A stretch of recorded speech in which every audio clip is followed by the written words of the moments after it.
Buletin Didik 8 Mei bersama saya Midi Salih. Assalamualaikum dan salam sejahtera. Cuaca panas yang tidak menentu menyebabkan semua pihak perlu memainkan peranan untuk mengambil langkah bagi mengatasi kesan memudaratkan kesihatan hingga boleh menyebabkan kematian. Beka dengan situasi semasa berikutan cuaca panas, Badan Bukan Kerajaan NGO Pertubuhan Kebajikan 99 Insan Selangor bersama Persatuan Ibu Bapa dan Guru PIBG Sekolah Kebangsaan SK Taman Klang Jaya menyumbang 1,200 botol air mineral 1.5 liter untuk warga sekolah tersebut. Menurut guru besarnya Muhammad Jazin Iman, program tersebut bukan sahaja membantu daripada sudut memastikan murid-murid sekolah kekal hidrasi, malah mengeratkan hubungan NGO dan pihak pendidik.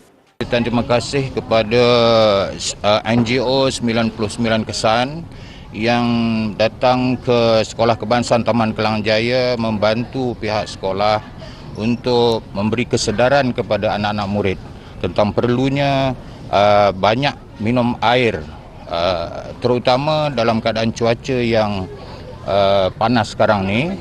Beliau berkata demikian kepada media selepas menyampaikan sumbangan air mineral bersama pihak NGO dan ahli jawatankuasa PIBG SK Taman Klang.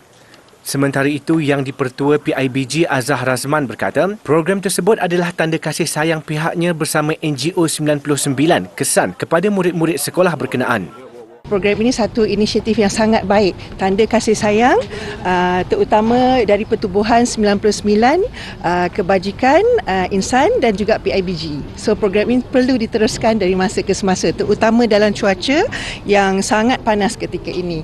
Terdahulu, media melaporkan Kementerian Pendidikan KPM mengeluarkan arahan larangan sebarang aktiviti luar termasuk ko-kurikulum murid dan pelajar sekolah bagi mengelak serangan strok haba. Arahan itu dikeluarkan menerusi satu perkeliling yang berkuat kuasa serta-merta. 7,596 kes COVID-19 dicatatkan bagi minggu epidemiologi ke-18 dari 30 April hingga 6 Mei lepas, meningkat 53.1% berbanding 4,963 kes yang dilaporkan pada minggu sebelumnya. Menteri Kesihatan Dr. Zaliha Mustafa dalam kenyataan berkata, kadar kemasukan pesakit COVID-19 termasuk pesakit yang disyaki ke fasiliti kesihatan awam turut meningkat daripada 5.8 kepada 7.2 bagi setiap 100,000 penduduk pada minggu sama. Bagaimanapun, beliau berkata keadaan jangkitan COVID-19 di negara ini masih terkawal dan perkhidmatan kesihatan di hospital tidak terjejas. Sementara itu, Dr. Zaliha berkata, Kementerian Kesihatan melakukan semakan semula dan mengemaskini garis panduan berkaitan transisi pengurusan jangka masa panjang pandemik COVID-19 selari dengan kenyataan Pertubuhan Kesihatan Sedunia WHO baru-baru ini. Berdasarkan penilaian situasi semasa COVID-19 di Malaysia, KKM turut melanjutkan pengisytiharan kawasan tempatan jangkitan bagi tempoh 1 Januari hingga 30 Jun ini. Pengisytiharan perlu dilakukan sebagai memenuhi keperluan isolasi atau pengasingan kes COVID-19 di mana-mana tempat selain hospital. Baru-baru ini, Ketua Pengarah WHO Tedros Adhanom Ghebreyesus mengumumkan COVID-19 tidak lagi dikategorikan sebagai kecemasan kesihatan global.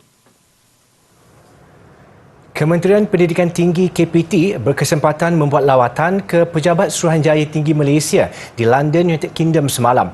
Melalui lawatan itu, Ketua Setiausaha KPT Datuk Seri Abdul Razak Jaafar turut berkongsi mengenai aspirasi, dasar dan hala tuju Malaysia dalam landskep pendidikan tinggi di peringkat global. Menurut beliau, pelbagai isu dua hala terutama dalam aspek pengajian tinggi yang mempunyai kepentingan bersama dibincangkan. Antaranya ialah kepentingan peranan pihak Suruhanjaya Tinggi Malaysia untuk berganding bahu bersama Pejabat Education Malaysia London dalam menerokai peluang kerjasama baharu dalam bidang pendidikan tinggi. Ia termasuk kerjasama pertukaran pelajar, pertukaran kepakaran dalam bidang teknikal, kolaborasi dalam bidang penyelidikan dan pembangunan kapasiti. Harapan Datuk Seri Abdul Razak, Suruhanjaya Tinggi Malaysia di United Kingdom dan pelajar Malaysia di negara itu dapat mempromosikan program edutourism, satu program jangka pendek yang membolehkan pelajar antarabangsa belajar serta merasai pengalaman pelbagai budaya di Malaysia. Jelas beliau, program itu melibatkan kerjasama strategik dengan pelbagai agensi dalam membangunkan sosio-budaya antara pelajar antarabangsa dan pelajar tempatan. Program itu juga dapat dilihat sebagai salah satu inisiatif yang dilaksanakan bagi mencapai sasaran kemasukan pelajar antarabangsa ke Malaysia seramai 250,000 orang menjelang tahun 2025.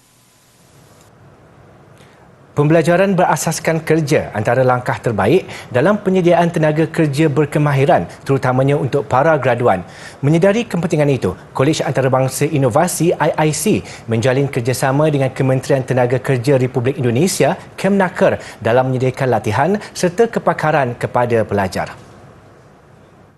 Presiden IIC Syahawati Umar berkata, kerjasama itu bertujuan menangani permintaan tenaga kerja mahir di Indonesia serta menjadikan negara penyumbang tenaga pengajar pakar dalam industri.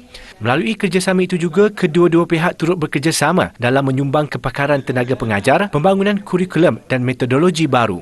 Dalam MOU ni, intipati dia adalah untuk pelajar. Dalam ini juga ada intipati lain, iaitu mobility of tenaga pengajar dan pegawai-pegawai, dan mungkin ada kerjasama dalam research dan pembentukan kurikulum. So itu adalah perkara yang kita juga akan buat secara bersama. Contohnya, pembentukan kurikulum yang 12 bulan di Indonesia akan dibuat bersama oleh pakar akademik dari inovatif yang akan ke Indonesia dan akan membantu melihat bagaimana penyetaraan tu kita buat. Perkara itu disampaikan dalam sidang media sempena majlis menandatangani memorandum persefahaman antara IIC dan Kemnaker. Majlis turut dihadiri oleh Direktur Jeneral Pembinaan Pelatihan Vokasi dan Produktivitas Kemnaker, Budi Hartawan. Ya, kita akan melihat kemungkinan kerjasama yang bisa kita tingkatkan setelah kita melakukan MOU ini. Nanti tadi disampaikan program-program ini akan kita susun bersama, kurikulumnya kita susun bersama. Bagaimana kemungkinan kerjasama kedua belah pihak tadi bisa kita tingkatkan dari proses pemagangan ataupun pertukaran dari itu. Program pembelajaran berasaskan kerja itu akan melibatkan pengambilan sehingga 400 pelajar dari program diploma pengurusan hotel, pengurusan runcit dan seni kulinari. Pelajar akan ditempatkan di beberapa buah hotel di sekitar ibu negara.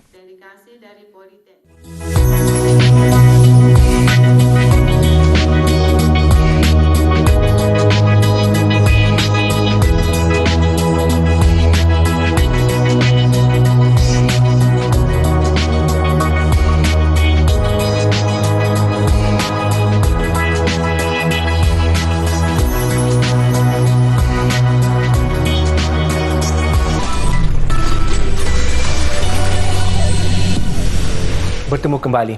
Kira-kira 2 juta rakyat Malaysia menghidap penyakit asma dengan 90% daripadanya diklasifikasikan sebagai kes tidak terkawal dan berisiko menghadapi masalah kesihatan yang lebih buruk pada tahun lalu.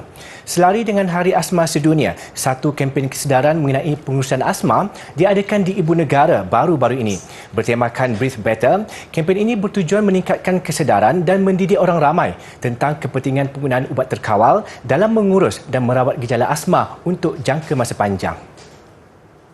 Penyakit asma bukanlah penyakit yang boleh dipandang sebelah mata. Sekiranya tiada sebarang pemantauan dilakukan secara berkala, seseorang pesakit berkemungkinan menghadapi risiko kematian.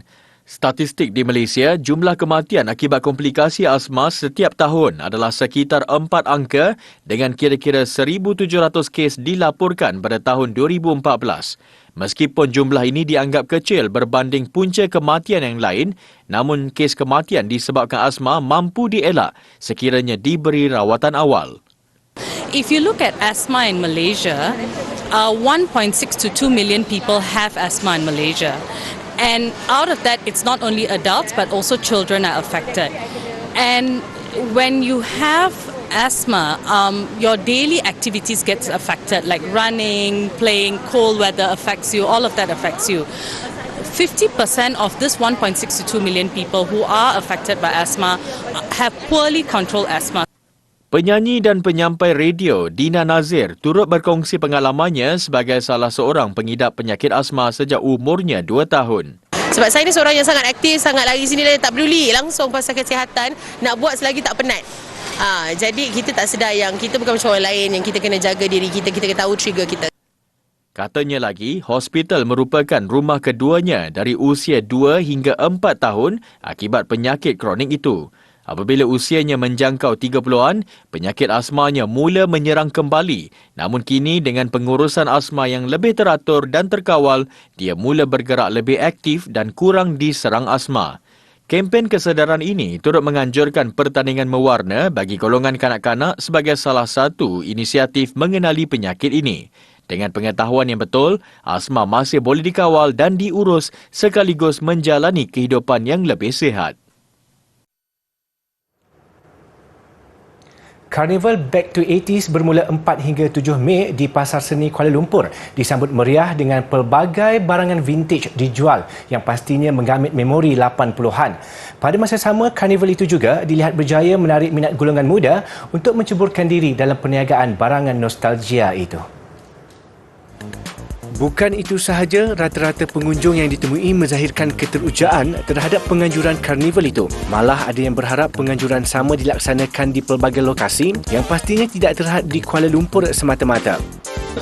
Memang teruja lah pasal kita boleh tengok lah apa barang-barang yang lama kita tak nampak kan, snack yang lama kita tak nampak yang during our childhood lah. Kita datang sini tengok, wah memang happening lah, kita tengok memang mengimbau kenangan balik. Dia macam bermanfaat lah sebab bukan senang nak cari balik like makanan 80s ni kan, waktu kecil dulu je. Sekarang pun macam dah susah nak jumpa, so macam it's a good event lah. Sebab banyak lah sudah jadi parent kan, sebab parent sampai kat sini, mereka macam ambil balik makanan parent zaman dulu punya untuk budak-budak makin mereka tahu rasa sekarang. Dalam pada itu, penganjuran karnival ini diharapkan akan terus mendatangkan keceriaan kepada pengunjung memandangkan temanya cukup dekat di hati masyarakat. Yang Back to 80 ni kita konsep untuk bangkitkan childhood punya memory, Back to 80 punya handcraft, makanan, minuman yang untuk kita macam ada back to 80 punya memory lah.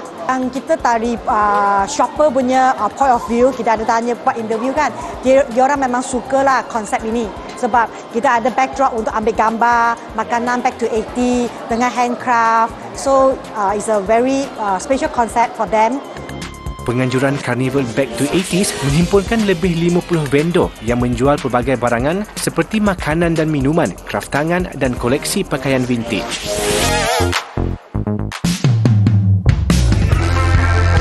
Kami warga PPKI SMK Sangnam Perlis mengucapkan Selamat Hari Raya Aidilfitri. Maaf lahir dan batin.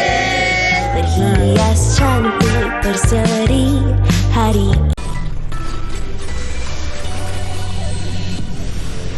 Yang tinggal cuma permukaan tanah yang sudah digondolkan oleh jentera. Itu nasib pelajar di Jabal Ad-Dib, Palestin selepas rejim Yahudi merobohkan sekolah mereka. Menurut saksi, Israel cuba menutup perbuatan mereka dengan tidak meninggalkan satu pun bukti. Tapak dan bangunan sekolah dibongkar dan dibawa ke tempat lain. Semua perabot termasuk kerusi dan meja pelajar disembunyikan. هدموا المدرسة وقاموا يحملوا أول بأول كل الأغراض اللي فيها في شاحنات يودوا بعيد وقيموا الجيم وقيموا أخفوا كل المعالم اللي. Insiden dikecam pihak berkuasa Palestin dan Kesatuan Eropah EU pembiaya bagi sekolah. Menurut EU, hak kanak-kanak untuk belajar mesti dihormati dan tindakan Israel itu bertentangan dengan undang-undang antarabangsa. Seramai 60 orang pelajar menuntut di sekolah itu. Pentadbiran Angkasa dan Aeronautik Kebangsaan Amerika Syarikat NASA berjaya melancarkan sebuah satelit bagi memantau taufan. Pelancarannya sebelum ini tertangguh beberapa kali ekoran cuaca buruk. Pelancaran dibuat di Mahia, New Zealand jam 1 tengah hari tadi waktu tempatan atau 9 pagi tadi waktu Malaysia. Satelit akan mengukur formasi dan perkembangan taufan dan ribut tropika. Projek dilakukan dengan kerjasama Rocket Lab. Ia mengandungi 4 satelit orbit bumi rendah. Semua satelit berjaya diletakkan di orbit kira-kira 550 km di atas bumi 33 minit selepas ia dilancarkan. Lebih 200,000 atlet dari serata dunia mengambil bahagian dalam acara Wings for Life World Run edisi ke-10. Ia bertujuan mengumpul dana bagi penyelidikan saraf tunjang.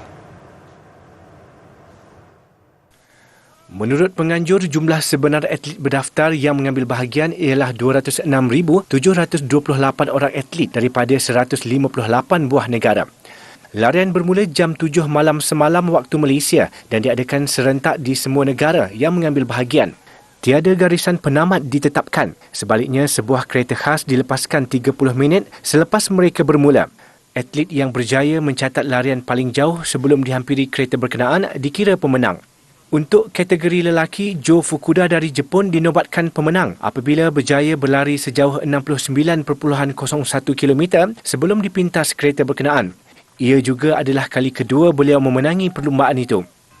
Kategori wanita, Kasia Škoda dari Poland dinobatkan juara apabila berjaya mencatat jarak larian paling jauh 55.07 km dalam perlumbaan yang diadakan di Poznan, Poland.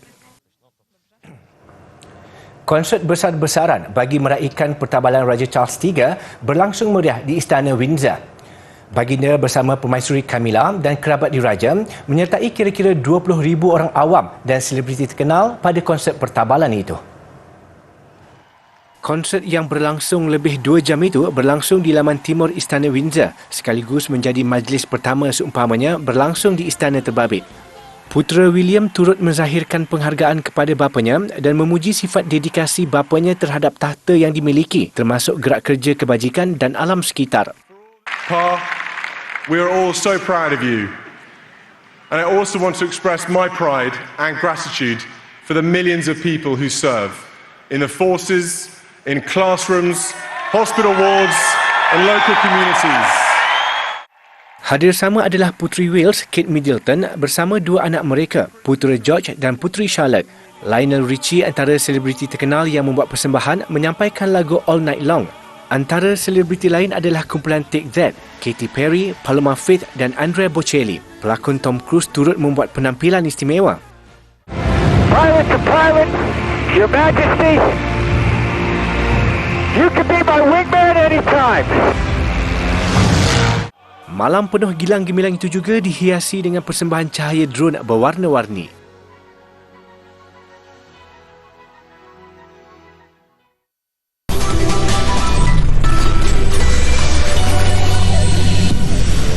Ke perkembangan Sukan SEA Kemboja 2023. Hari rasmi ketiga pertandingan sehingga jam 6 petang tadi, Malaysia menambah 4 pingat emas, 2 perak dan 5 gangsa, menjadikan kutipan keseluruhan pingat negara ketika ini 10 pingat emas, 12 perak dan 18 gangsa. Mencuri tumpuan kali ini 2 pingat emas daripada acara pelayaran, manakala 2 lagi emas masing-masing menerusi acara olahraga dan terjun.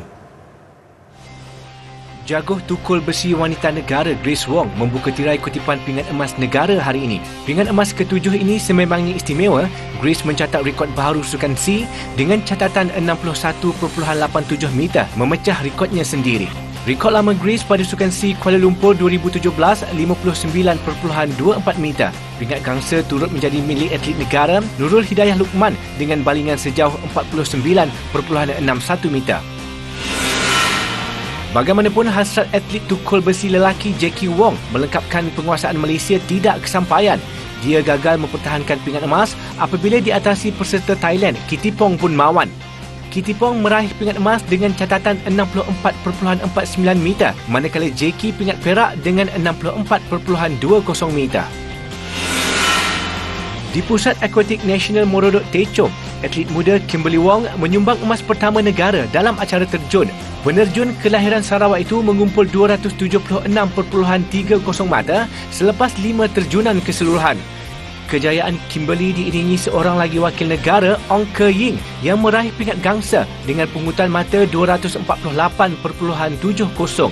Pingat perak menjadi milik penerjun Indonesia, Gladys Larissa Garina Haga, yang mengumpul 273.10 meter.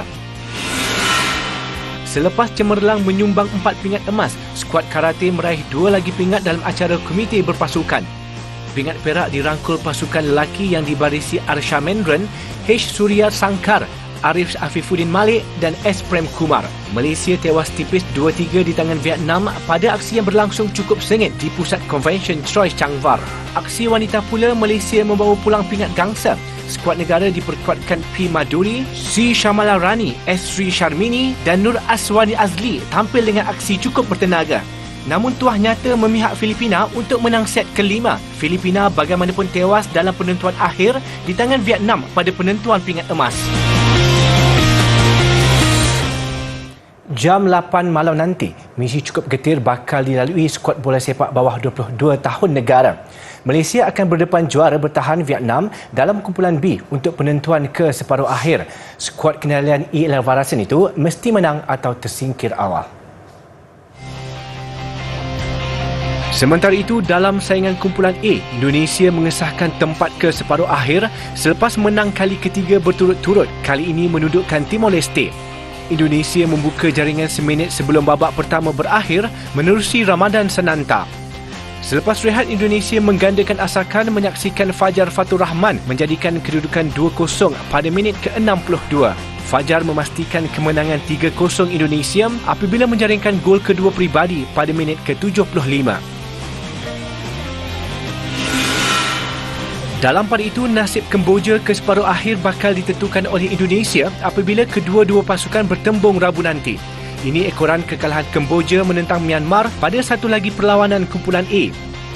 Jaringan Hein Tet Ong dan Tet Hein So pada babak pertama memastikan kemenangan 2-0 Myanmar untuk mencerahkan peluang mengiringi Indonesia ke separuh akhir. Selepas masing-masing mengharungi 3 perlawanan, Myanmar di tangga kedua mengumpul 6 mata, manakala Kemboja di kedudukan ketiga dengan 4 mata. Sekiranya Kemboja berjaya mengejutkan Indonesia pada perlawanan terakhir kumpulan, tuan rumah turut mengharapkan Myanmar tewas kepada pasukan tercorot Filipina untuk memastikan tiket ke separuh akhir. Dalam pada itu, kekecewaan yang dilihat meninggalkan kesan paling mendalam kepada kontingen negara semalam, tumbangnya 2 skuad hoki Dewan yang menjadi sandaran pingat emas negara. Pasukan lelaki dikejutkan skuad Indonesia, manakala skuad wanita kalah kepada Thailand. Aksi final yang berlangsung di Dinosaur Park Shroy Shangbar Convention Centre, skuad lelaki bimbingan Muhammad Hanun Cik Halim lebih dahulu turun ke gelanggang. Segala-galanya dilihat mengikut perancangan apabila skuad negara mendahului 3-0. Gol menerusi Daniel Ashraf Abdul Ghani pada minit ke-16 disusuli 2 jaringan pantas pada suku ketiga hasil ledakan Muhammad Firdaus Omar dan Faridul Afiq Muhammad pada minit ke-21 dan 24. Namun ketika pingat emas hampir pasti dalam tangan, kelekaan pada 3 minit terakhir perlawanan membawa padah. Indonesia yang dibimbing bekas jurulatih negara Muhammad Dharma Raj Abdullah bangkit menyamakan kedudukan. Jaringan semangat Indonesia bermula menerusi Muhammad Firdaus, diikuti 2 lagi gol masing-masing hasil percubaan Ferdian Rahman dan jaringan penyamaan Revo Leandro 5 saat sebelum perlawanan tamat. Terikat 3-3, pemenang ditentukan menerusi penentuan shootout, menyaksikan Muhammad Izam Azhar dan Muhammad Syafiq Sekjolan gagal melakukan penyudah buat Malaysia, sekaligus pingat emas milik Indonesia dengan keputusan 2-1. Skuad wanita yang diharapkan menebus kekalahan pasukan lelaki gagal melakukannya. Berdepan Thailand, barisan bimbingan Muhammad Badrul Hisham Osman juga kecundang menerusi penentuan shootout. Kegagalan menyempurnakan beberapa peluang juga dengan saingan hebat lawan memaksa Malaysia akur perlawanan sepenuh masa berakhir tanpa jaringan. Pemenang ditentukan menerusi penentuan shootout. Irene Husin dan Nur Aswarina Isahifika Isahidun gagal menyudahkan tugasan sekaligus memberikan kemenangan 2-1 kepada Thailand. Sekaligus tiada kilauan pingat emas sumbangan skuad hoki Dewan antara prospek utama kontingen negara untuk merealisasikan sasaran 40 pingat emas. Persembahan oleh artis ternama di konsert pertabalan Raja Charles III mengakhiri bulletin didik. Saya Midi Saleh, Assalamualaikum dan insya-Allah kita jumpa lagi.